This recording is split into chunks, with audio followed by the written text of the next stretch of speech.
আর সংসারের সকল কাজের দায়িত্ব যখনই আমার, তখন আমার সময় মতন কাজগুলোই করা ভালো। কি করব বলো, ব্যবসার কাজগুলো তো আমারই করতে হয়।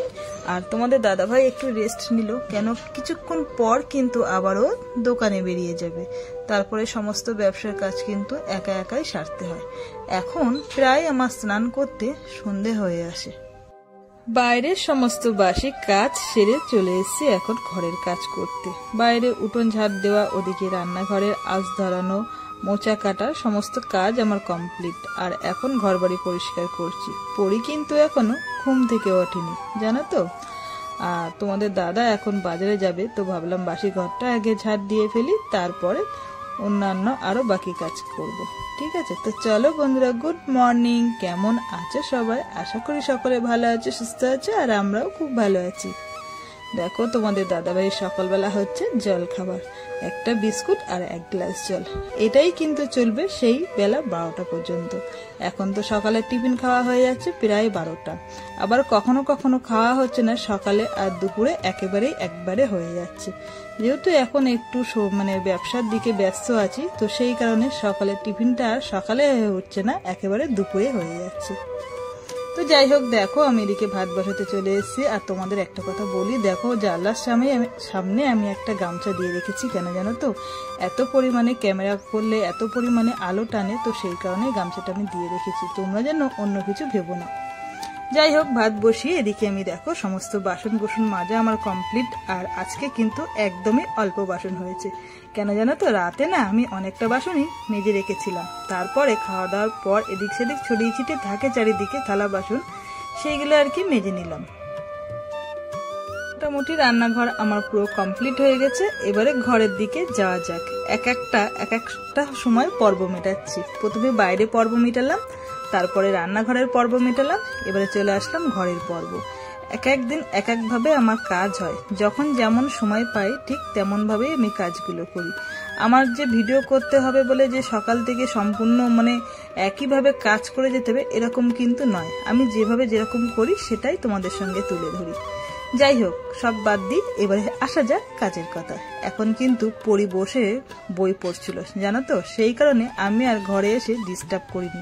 ভাবছি পড়ুক, তারপরে বিছানাটা তুলবো। আর কি বলতো, ঘরের বিছানা পাতানো থাকলে মনে হয় কোনো কাজই যেন সম্পূর্ণ হয়নি। এটা তো আমার মনে হয়। তোমাদের কেমন হয় বন্ধুরা, একটু অবশ্যই জানিও। যাই হোক, বিছানাটা একটু গুছগাছ করে নেব, তারপরে বাইরের দিকে চলে যাব। আর কি বলতো, পড়ি না একটু শুতে আসলে চারিদিকে একটু ছড়িয়ে ছিটিয়ে নিয়ে শোই। কয়েকদিন ধরে ভাবছি, কিন্তু সেই ভাবনাটা হয়ে উঠছে না। সেটা হচ্ছে বিছানার বেড কভারটা তোলা হবে। আজ তুলি কাল তুলি করে তোলা হচ্ছে না। তুলবো কি করে, কাচার সময় তো হচ্ছে না। আর আজকে জানো তো, আজকেও তোমাদের দাদাভাইয়ের ছোট একটা হয়তো অর্ডার আছে। সেটা এখন সকালবেলা বলা যাচ্ছে না, দুপুর পর্যন্ত না আসা।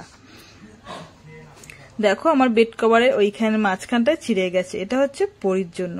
ওই যে হারমোনিয়াম নিয়ে গান করতে বসে, আর যে হারমোনিয়ামটা টেনে নিয়ে আসে, আর সেই বেড কভারগুলো ছিঁড়ে যায়। আমার প্রত্যেকটা বেড কভারগুলো মাঝখানে করে ছিঁড়ে যায়। কি করব বলো, বাদ তো আর দেওয়া যায় না। আর আমি খুব সহজে কিন্তু বেড কভার বাদ দেই না, ব্যবহার করি। যেহেতু আমি 2 দিন 4 দিন বাদে বাদে বেড কভারগুলো তুলি। আর যখন জড়ো করে রেখে দিই, একসঙ্গে 2-3টে হয়, তখন একেবারে মেশিনে কাচতে দিয়ে দিই। যাই হোক, ঘরের পর্ব মিটলো, এবারে আসলাম বারান্দার পর্ব। আমি একে একে পর্ব মেটাচ্ছি। আর এই বারান্দার এই গাছগুলো জানো তো, একটু রোদ লাগলে গাছগুলো নেতিয়ে পড়ে, সেই কারণে একটু ছাদ দিকে রাখলাম। আর এখন চলে এসেছি পরির জন্য খাবার বানাতে। আর এটা কি বলতো, সব রকমের সবজি দিয়ে অল্প 2-4টে ডাল দিয়ে একটা সিটি মেরে দেবো। এটা খেতে পরি খুব ভালোবাসে, ছোট থেকেই এটা ওকে বানিয়ে দিই। সমস্ত সংসারের কাজ করা কমপ্লিট। এবারে ব্যবসার কাজে হাত দিতে লেগে বসে পড়েছি। কি করব বলো, তোমাদের দাদাভাইয়ের কষ্ট হয়ে গেছে, ও শুয়ে পড়েছে। আর সংসারের সকল কাজের দায়িত্ব যখনই আমার, তখন আমার সময় মতন কাজগুলোই করা ভালো। কি করব বলো, ব্যবসার কাজগুলো তো আমারই করতে হয়। আর তোমাদের দাদাভাই একটু রেস্ট নিল, কেন কিছুক্ষণ পর কিন্তু আবারও দোকানে বেরিয়ে যাবে। তারপরে সমস্ত ব্যবসার কাজ কিন্তু একা একাই সারতে হয়। এখন প্রায় আমার স্নান করতে সন্ধে হয়ে আসে। কয়েকটা কাজ করে তারপরে কিন্তু এখনো রান্না করতে যাব। আজ কিন্তু রান্নাঘরে ঢোকা হয়নি, পরি আজকে পরীক্ষা দিতে গেছে। ভাবছি এই কাজগুলো সেরেই রান্নাঘরে রান্না করতে যাব। ও তো আবার স্কুল থেকে বাড়ি এসেই খেতে চাইবে যে মা খেতে দাও, তাড়াতাড়ি করে আমার রান্নাটা চাপাতে হবে, এই চিন্তা ভাবনা। পরি কিন্তু চলে এসছে, আমার এখনো রান্নায় হয়ে ওঠেনি। প্রচন্ড খিদে পেয়ে গেছে বলে ও বসে পড়লো কেক নিয়ে। পরি স্কুল থেকে বাড়ি এসছে, এসে বলছে মা খেতে দাও, আমার এখনো রান্না হয়নি। দেখো দোকানের কাজ করছিলাম ওদিকে, তো সেই কারণে রান্না করে উঠতে পারিনি। আর যেহেতু পরি শরীরটা এখনো পর্যন্ত সুস্থ হয়নি, তো সেই কারণে পেঁপে আলু আর কটা টমেটো দিয়েছি আর কটা ব্যাটা ছিল, এই যে দিয়ে একদম হালকা করে ঝোল করছে। আর যেহেতু আজকে নিরামিষ, তখন আর পাচ্ছি না শরীরটা প্রচন্ড গরম করেছে, তার মধ্যে ওইদিকে রান্নাঘরে কাজ করছিলাম। রান্নাটা করে বাকি জিনিসগুলো নিয়ে যে আবার ওদিকে যাবো, ওদিকে এখন অনেক কাজ আছে। ছোলা ভাজবো, এখনো ছোলার মশলা কাটা হয়নি, স্যালাড কাটবো, আলুর বেশি কাটতে হবে, তারপরে স্নান করবো। আর এখন বাজে প্রায় 1:30 বাজে। পরীক্ষা ছিল, পরীক্ষা দিয়েছে এসে করবাকে মাছ খেতে দাও, তো রান্না হয়নি বলে বসে বসে খেতে হবে। চলো রান্নাটা করে নিই। অল্প একটু শুয়েছিলাম জানো তো, আজকে প্রচণ্ড গরম পড়েছে, মানে কোনো রকমের রান্না করেছি। আর আজকে জানো তো নিম পাতা দিয়ে ভাত খেয়েছি, এবছরে প্রথম খেলাম নিম পাতা আর আলু সিদ্ধ দিয়ে ভাত খেলাম। আর পেঁপের তরকারি করেছিলাম, পেঁপে আলুর তরকারি ডাটা দিয়ে, সেটা দিয়ে খেলাম। খাওয়া দাওয়া সেরে এদিকে তো সমস্ত কাজ করে নিয়েছি, শুধু স্যালাডটা কাটবো। আর পড়ি এখন পড়তে গেছে, তোমাদের দাদাও চলে গিয়েছে, এখন বাড়িতে পুরো আমি একা। ভাবছি মা কি অবস্থা, তোমাদের দাদা ভাই ধনে পাতা এনে চলে দেবো, ফ্রিজে ঢোকাতে ভুলে গেছি। এখনকার পাতা শুকিয়ে যাবে না, দেখো টানের সময় শুকিয়েও গিয়েছে। কতটা পাতা নিয়ে এসছি, একদম বেখিয়াল এই মানুষটা। এই যে টুকিটাকি খুচরো খাজরা কাজগুলো কিন্তু আমারই চোখে পড়ে। যারা তো এখানে গাছগুলো ছিল না, আমার সেই টাকার গাছ, এই যে দেখেছি, এই দেখো দেখাচ্ছি ভালো করে, কত সুন্দর দেখো, সুন্দর রয়েছে, ছাওয়াতে রয়েছে, বেশ ভালোই রয়েছে, তাই না বলো? ফ্রিজে ঢুকিয়ে দিই, বাবা ফ্রিজের যে অবস্থা।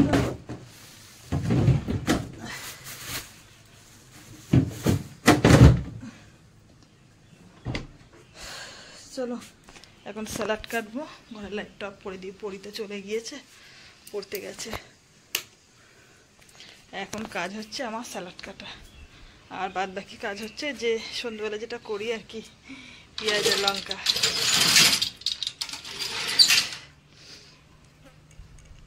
এই ঘরে প্রচণ্ড গরম, গুটে দিয়ে গিয়েছে এক বস্তা, ওই যে আঁচ ধরায় তার জন্য।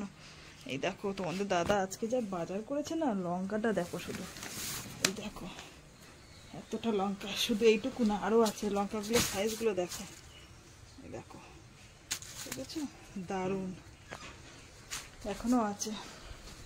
এইসব গাছগুলো আমার বিকেলবেলা করতে হয়, দাঁড়িয়ে আছে।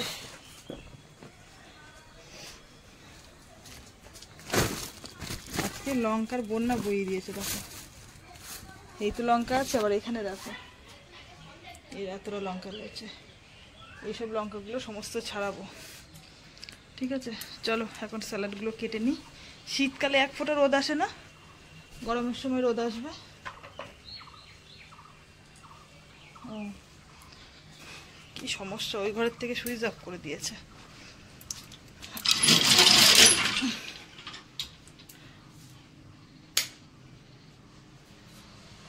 চলছে, পাখা না ছাড়লে একদমই বসা যাচ্ছে না জানো তো, এত পরিমাণে গরম পড়েছে কি বলবো।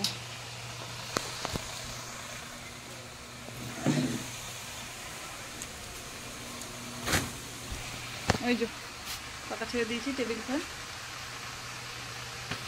চলো আবার পরে আসছি।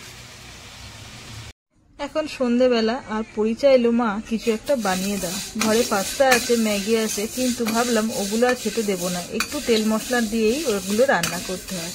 তো ভাবলাম ঘরেতে সিমুই আছে আর দুধও আছে, অল্প করে একটু বানিয়ে দিলাম। ও কিন্তু সিমুই আগে কখনো কোনোদিনে খায়নি, মানে খেতে চাইতো না। আজকে বললাম করে দিই, খেয়ে দেখ, বেশ ভালোই লাগবে। আর সিমুইটা কিন্তু একটু দুধ কম হয়ে গেছে বলে একদম শুকনো শুকনো হয়ে গেছে।